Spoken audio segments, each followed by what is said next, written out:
Hello students, hello sir. Good afternoon everyone. Today the topic of my presentation is organizational structure, duties and responsibilities policy.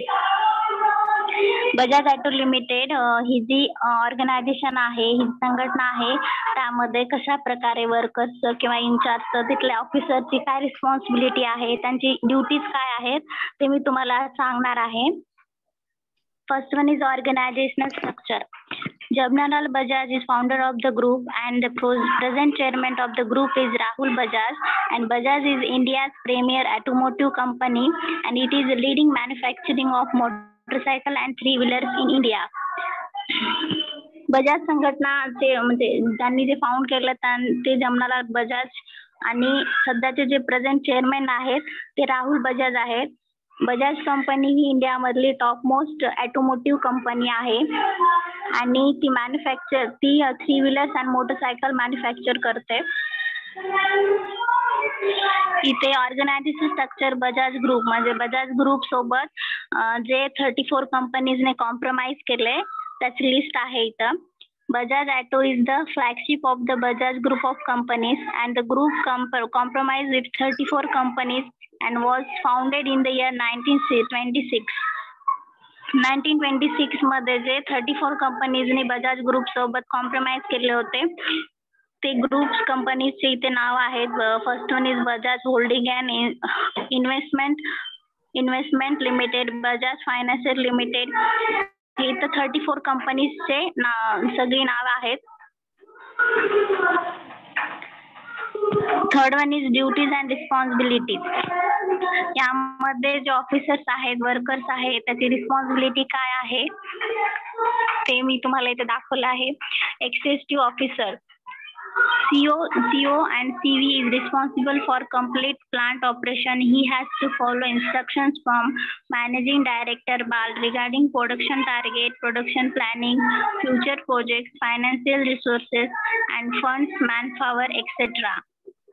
CEO means Chief Executive Officer म्हणजे कार्यकारी अधिकारी जो आहे त्याची responsibility जबाबदारी असते की जे ऑपरेशन आहे ते कंप्लीट कशा प्रकारे कोणत्या वेळेमध्ये व्हायला पाहिजे आणि त्याला मॅनेजिंग डायरेक्टर कडून इन्स्ट्रक्शन येत असतात की प्रोडक्शन टार्गेट, प्रोडक्शन प्लॅनिंग म्हणजे जे उत्पादन नियोजन आहे, फ्युचर प्रोजेक्ट भविष्य काळातील जे उत्पादने आहेत, फायनान्शियल रिसोर्सेस मीन आर्थिक मदत अँड फंड्स प्रोडक्ट साठी लागणारा पैसा आणि मॅन पॉवर एक्सेट्रा म्हणजे ते वर्कर्स किती लागतील, मनुष्यबळ किती आहे एक्सेट्रा हे मॅनेजिंग डायरेक्शन इन्स्ट्रक्शन देते.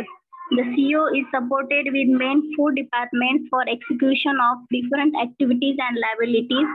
The 4 divisions are three-wheeler division, motorcycle division, spares operations, and tool engineering.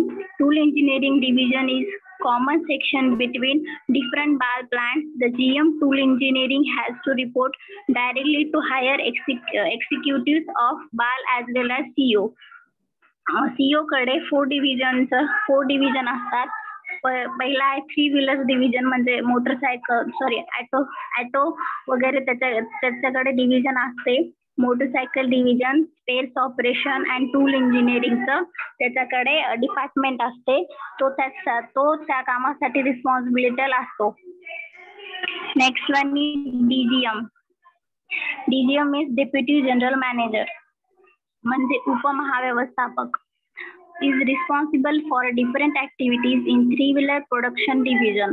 He should follow the path given by CEO regarding production planning, targets, financial activities, quality and safety policies, and proper maintenance activities.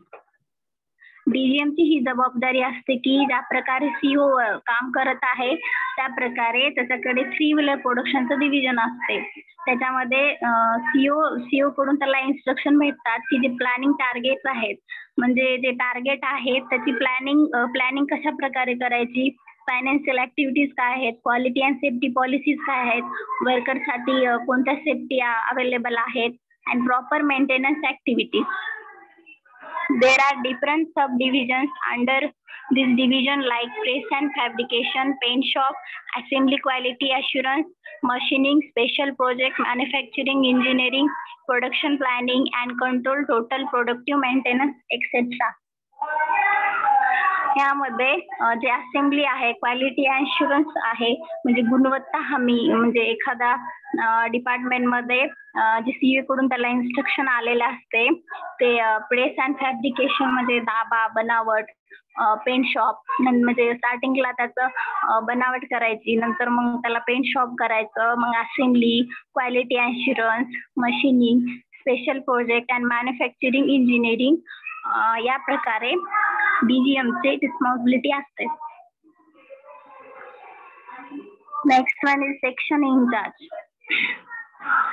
Manager in each section under DGM is in charge of that section. Section in charge is responsible for every activity in that section regarding production, planning, targets, maintenance activities, quality policies, future planning, safety operations, hygienic environment, etc. Manager in section under DGM is in charge of that section. म्हणजे manager प्रत्येक section मध्ये division wise जे section केलेलं असते त्याचा DGM हा section इन्चार्जला instruction देत असतो की त्या डिव्हिजन साठी इन्स्ट्रक्शन देत असतो आणि सेक्शन इन्चार्ज हा त्या वर्कर्स आणि जे सेक्शन आहे ना त्याच्यासाठी रिस्पॉन्सिबल असतो.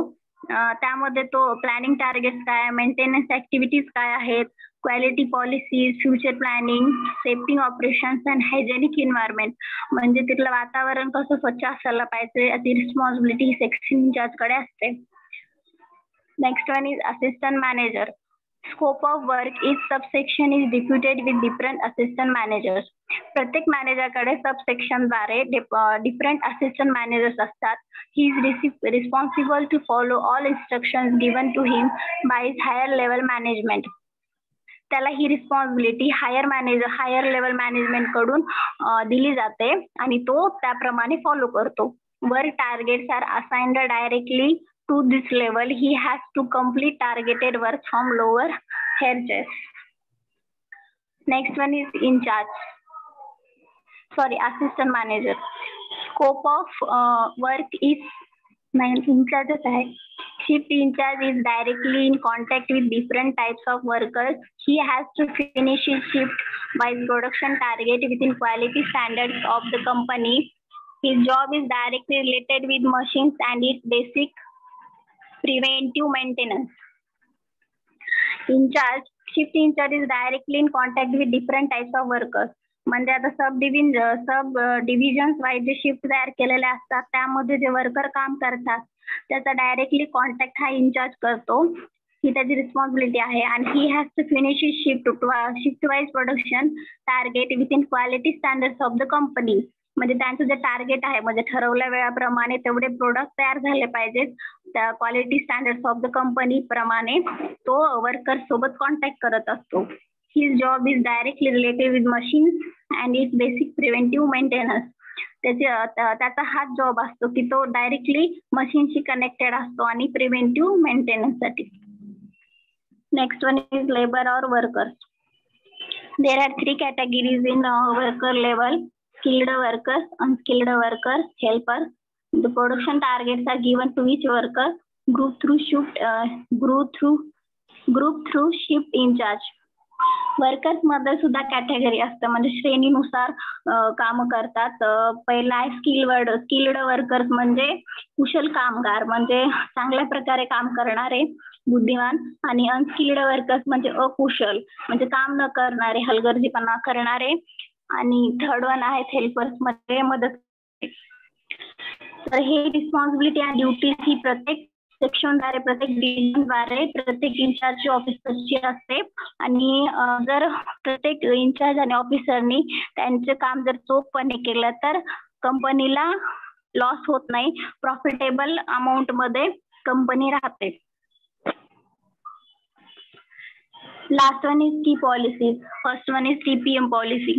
TPM policy means total productive maintenance policies. TPM policies म्हणजे क्वालिटी इन्क्रीज लेवल असते क्वालिटी पॉलिसी मध्ये. So thank you friends for listening my presentation. Thank you all of you.